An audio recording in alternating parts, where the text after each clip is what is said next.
story coming up. Ebola claims another life, this time closer to home. It might be a little while before you can get a flu shot. And Dirt Week fans are racing to the New York Fairgrounds this week. NCC News at 4:45 is next.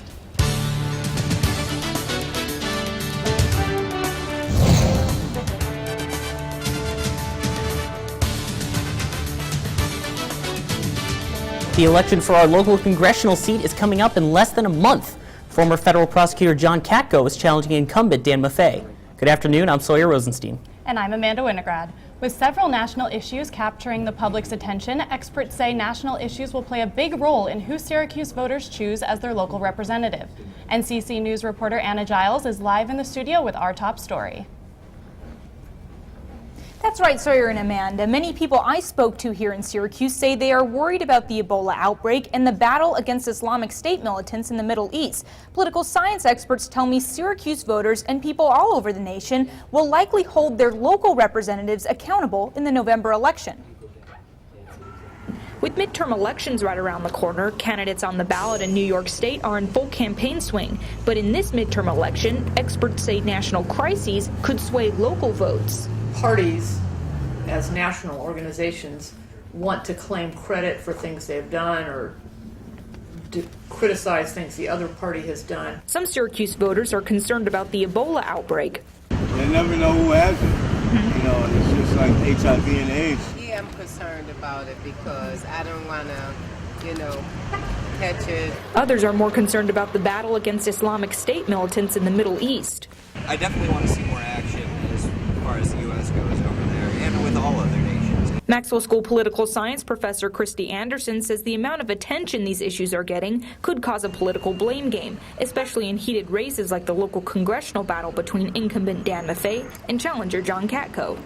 National issues may come in, these specific ones, ISIS or Ebola. Anderson says these issues tend to be nonpartisan and wouldn't bring much political capital to either party. She says the real issue is voter turnout. I think people are just really disillusioned and disappointed with government in general. Some Syracuse residents say that whoever represents them in Congress should be held accountable for national issues that could affect them, whether it's the Ebola outbreak or fighting ISIS. Yeah, I would think it would be something good to focus on because people can learn more about it and be more educated on it. The politicians represent us. They definitely need to hear our opinion. Now, the deadline to register to vote in New York is this Friday. In addition to congressional representatives, Syracuse voters will also cast a ballot for New York governor, attorney general, and comptroller, among other political positions. Reporting live in the studio, I'm Anna Giles.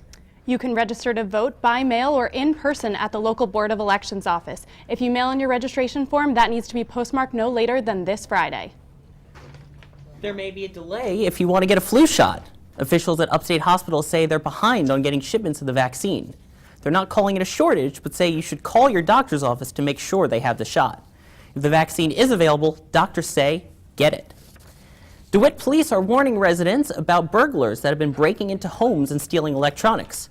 Police went door to door to notify homeowners about the thefts. Police say the burglaries happen in the evening and suspects are breaking doors or prying windows to enter the homes.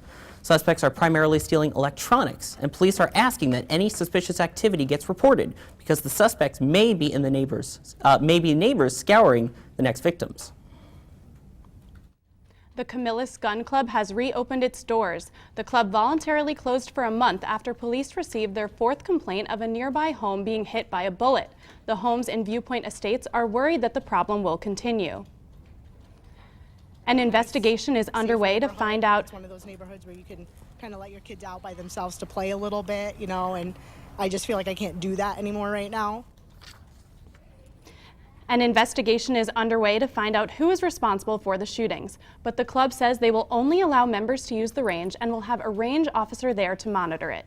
Camillus is searching for someone to check that the club is following all safety precautions. Lockheed Martin lost out on a radar contract worth up to $1.3 billion over the next 10 years. The Lockheed plant in Salina, which almost closed last year, had been counting on a contract to develop new radar technology. However, in a statement, the company said they will not change any of their day-to-day operations. Details are surfacing about a Syracuse firefighter in trouble with the law. Police arrested 44-year-old Matthew Scaldone after receiving a domestic violence call involving a 16-year-old girl in late September. He's being charged with endangering the welfare of a child and criminal obstruction of breathing. Police are not saying what led them to assault a man being charged with possessing child pornography. 29-year-old John Weller was arrested last night by a task force that handles internet crimes against children. The Onondaga County Sheriff's Office did not say how many images that Weller possessed, but did say that he sent them using email. OCC's newest buildings just got a little bit greener. The SRC Arena was given LEED Gold certification, the second highest award given by the U.S. Green Building Council. The arena, along with another academic building, got the award for using less energy, being made with recycled materials, and having less of an impact on the environment. The Central New York SPCA, already overcrowded, is dealing with some unexpected arrivals. 2 of the dogs rescued from a home in Tully last week just had puppies, and another is pregnant. About 250 animals were brought in from that home where they were living in cramped, dirty conditions.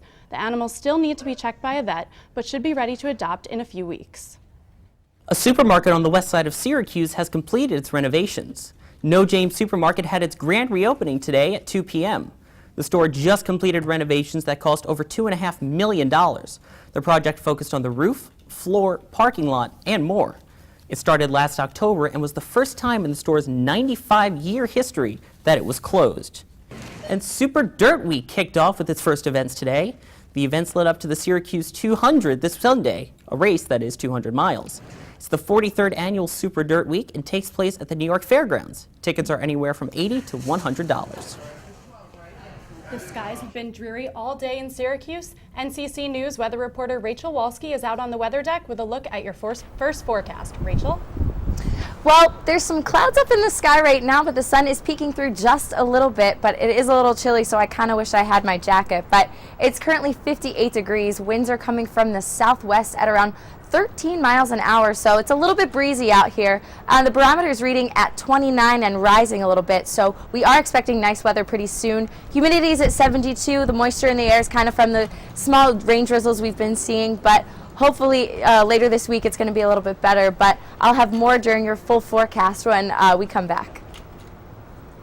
Thanks, Rachel. Coming up after the break, an unfortunate Ebola death in the U.S. prompts increased airport security. And tonight begins the Jewish holiday of Sukkot. Find out why people will be putting up huts for the holiday.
Ebola has taken its first victim in the U.S. today.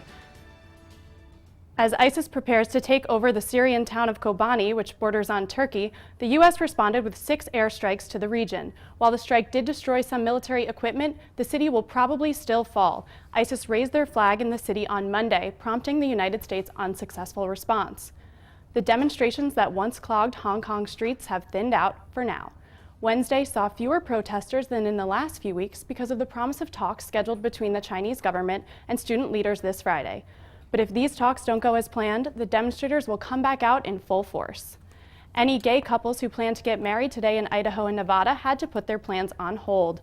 Idaho filed a last-minute appeal after the state's ban on gay marriage was struck down yesterday. This hold is temporary and does not affect Monday's Supreme Court ruling that allowed gay marriage in other parts of the nation. If you looked to the sky late last night, you may have seen a rare blood moon. Here's a view of the blood moon from right here in New York. The phenomenon occurs during an eclipse when the sun's rays reflect back on the moon, creating a reddish glow. And that's a look at news around the world.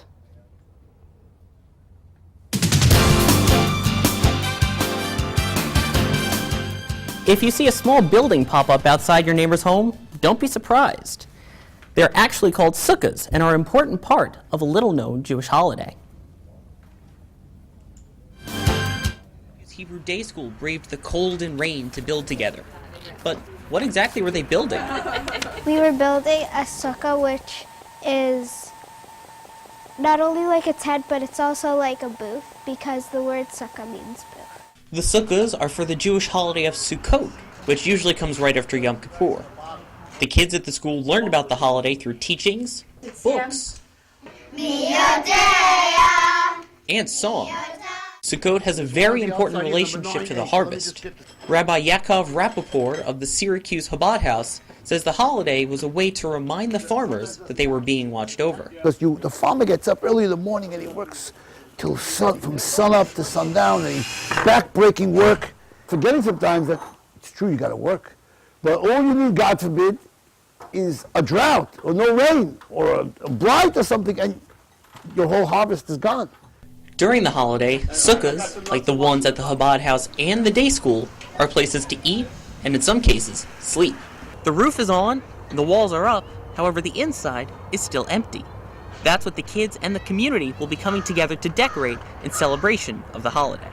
But that may have to wait, because as Kiru pointed out, The poles were very, very cold, and my fingers turned purple because it was so cold. Rabbi Yapapor says that's part of the importance of the holiday's timing. Everyone goes out to the summer gazebo in the spring, in the summer. So it wouldn't be noticeable that we're doing it for a holiday. As the students found out, one of the most important parts of the holiday is the idea of community.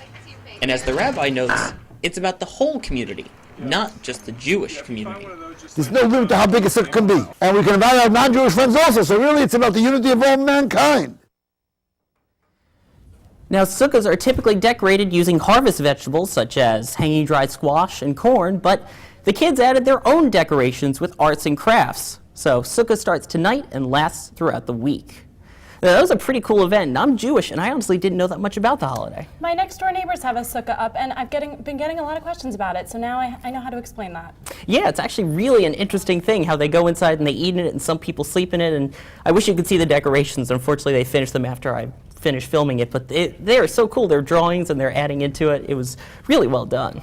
Sounds very lovely. Well, hopefully their weather's nice. We're going to take a look outside. Gloomy skies covered Syracuse today with no sun in sight. But NCC News weather reporter Rachel Wolski will tell us when we can expect to see the sun come up again when we come back.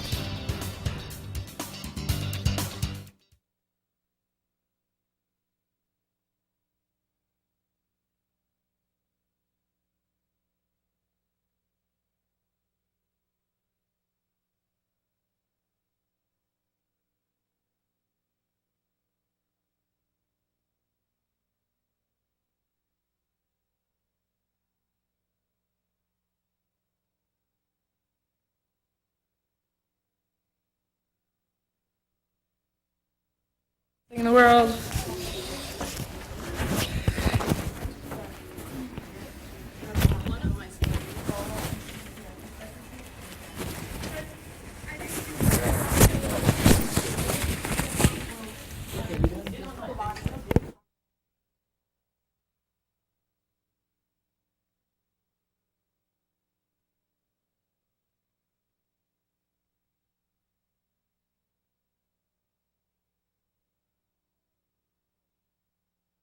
You can stand there if you want so they can frame you, Rachel. Yes. 1, 2.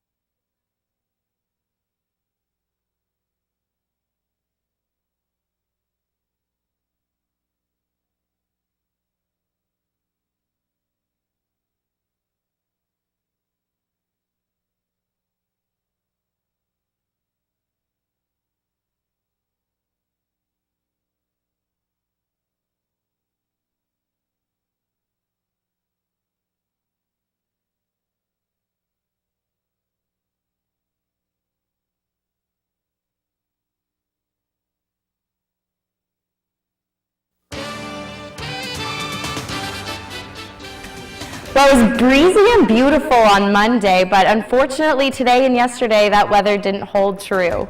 But it's currently 61 degrees. Winds are coming from the west-southwest at 21 miles an hour. The barometer is holding at 29 right now, and it's rising ever so slightly. So it means we're in for some nice weather later this week. Humidity is at 54%, which kind of means it's pretty comfortable out right now. But compared to years past, for the average, we have a high of 63, which is kind of similar to what we are right now, so it's not too much different. A low of 43, which we're going to see later this evening, so not too far off. But in years past, we had a high of 85 in 1949, so it feels like summer weather in the middle of October, but a low of 30 in 1988, which kind of feels like the Syracuse winters, which we are going to experience later this year. But if we take a look at our current temperatures, we are going to see that across the eastern seaboard, there is the temperatures are pretty steady throughout the eastern seaboard. As we go a little bit higher, it's going to be a couple degrees cooler. But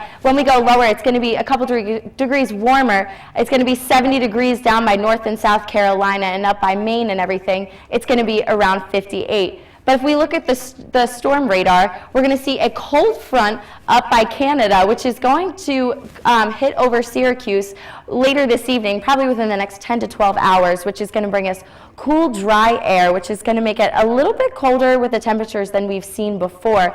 But with the Doppler radar, we're going to see that up here there's a small cluster of rain, which is going to come over Syracuse later this evening, which is probably going to bring us some showers. So it's going to be a little bit rainy tonight, like we'll see this evening. But taking a look into tonight, we are going to see that it's going to be mostly cloudy. We are going to see some light showers. Winds are going to be coming from the west-southwest at between 10 and 20 miles an hour, so it could be kind of a variation like we saw earlier today, but we are going to see some gusts, so you're going to watch out for that. And it is going to be 43 degrees, like I said earlier, so it's going to be a little bit chilly outside, but not too bad.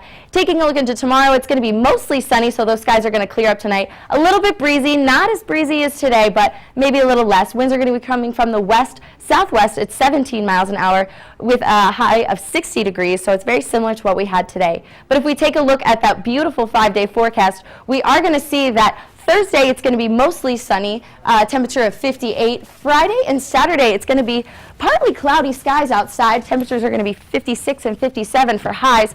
Unfortunately, on Sunday, we are going to see a little bit of rain in the morning, but it's going to clear up and be nice and sunny later in the day with a temperature of 61. And unfortunately, we're going to kick off next week with rain on Monday, but at least it's going to be 65 degrees, so it won't be too bad. So I think it's time to take out that fall jacket finally. Yeah, hopefully. I mean, I was outside just a few minutes ago, and it was pretty chilly outside, so I definitely think you should probably break out that winter coat maybe kind of soon, by the end of October at least. All right, well, thanks, Rachel. Coming up, Syracuse football replaces the offensive coordinator coach days before the homecoming game. Find out what special incentive the Orange have to beat #1 Florida State after the break.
Okay, here we go. This one. Ooh, this might. It's in for my necklace. Moose to speak. Testing 1 2 1 2. Big change.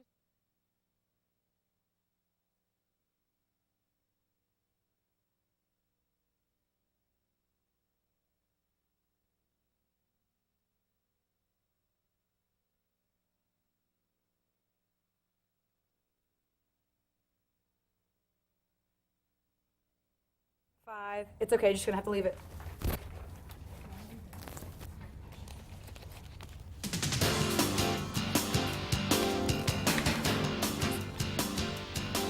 Big changes to Syracuse football staff. Former Syracuse offensive coach George McDonald apologizing today for comments he made during a press conference following news of his demotion from offensive coach to wide receiver coach. I understand that I shouldn't have said that I wouldn't have come, McDonald said in a text message sent out last night. During a press conference Tuesday night, McDonald said he was blindsided by the demotion. I don't know if anyone gets a fair shake when they get fired after 5 games, or I shouldn't say fired, after demoted. So if I would have known I was only getting 18 games to be offense coordinator, I would have stayed at the University of Arkansas. I would have never came here. So it is what it is. You know, I don't want to be a distraction. You really don't know until you get the live bullets out there.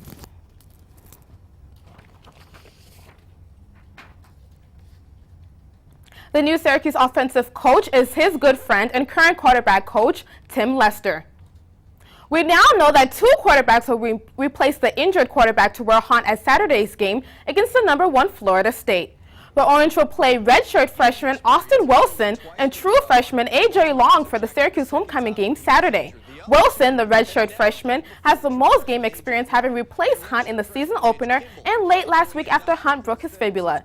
New offensive coordinating coach Tim Lester says both players have been busy watching tape and prepping for Saturday's game with Hunt. Continue to support each other. As for this, you really don't know until you get the live bullets out there. You know, we know a lot about the guys, but you know, when they get out there on Saturday and happen to be against Florida State, we'll learn a lot more about them. And Syracuse Crunch promises to give free tickets to the season opener against Springfield if Syracuse football can beat the #1 ranked Florida State Saturday. But if the Orange can't deliver, the Crunch will offer a $9 discounted ticket to those who bring their football stub. Both offers are first come, first serve. Terry and Kim Pivolar are the new official owners of the Buffalo Bills. 32 NFL owners unanimously voted to approve the couple to be the new owners who bought the team for $1.4 billion. The Pivolars also own the Buffalo Sabres. They will enjoy their first game as new owners when the Bills play New England at the Ralph Stadium. Winner gets first place in the AFC East. 2 big baseball playoff games advance the Dodgers and the Giants. The National League Place Baseball currently underway. The first game of the night, St. Louis Cardinals versus the Los Angeles Dodgers. Dodgers were ahead the majority of the game until the bottom half of the 7th when Matt Adams hit a 3-run home run. However, the Dodgers ended up winning the series game 2-1. The other National League game, San Francisco Giants versus the Washington Nationals. The game went scoreless up until the second inning when the Nationals walked home with the first home run of the game. Giants led that one 1-0. 7th inning, Bryce Harper hit out of the ballpark, tying the game. Bottom half of the 7th, both bases loaded. The Giants score. Giants win 1-0. As of today, there have been 160,000 YouTube views for the newest Utah Jazz player, J.P. Gibson, nailing a slam dunk. The Utah Jazz signed a 5-year-old for a 1-day contract for a special scrimmage. J.P. Gibson, who was diagnosed with leukemia, laced up his Jordans and joined the team in a uniform Monday night as part of the Jazz Anything Can Be project. J.P. passed the ball and dribbled into the lane, and with some help from center Rudy Gibson, was lifted up to make a 2-handed dunk. J.P. left the court, receiving high fives from the players and the crowd screaming. Thanks, Musu. A local girl is using her love of martial arts to help others. Find out how this 8-year-old is trying to help less fortunate kids when we come back.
One young Salina girl is sharing her love of a sport with children around the world.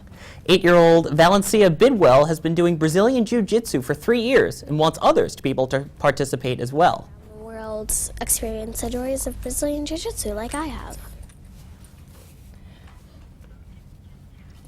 Bidwell had been trying to collect 100 uniforms to donate to kids who could not afford them. And what's amazing is all of those were donated within 1 day by one company. So now anything else that she raises is just an added bonus. Wow, so she's really got to up that goal for herself. Yeah, I know. It's amazing how just all of those uniforms all at once, and now she'll be doing great for everybody around the world. Her parents must be so proud, as are we. And that's the NCC News 445 report. I'm Amanda Winograd. And I'm Sawyer Rosenstein. Thanks for watching, and have a great evening.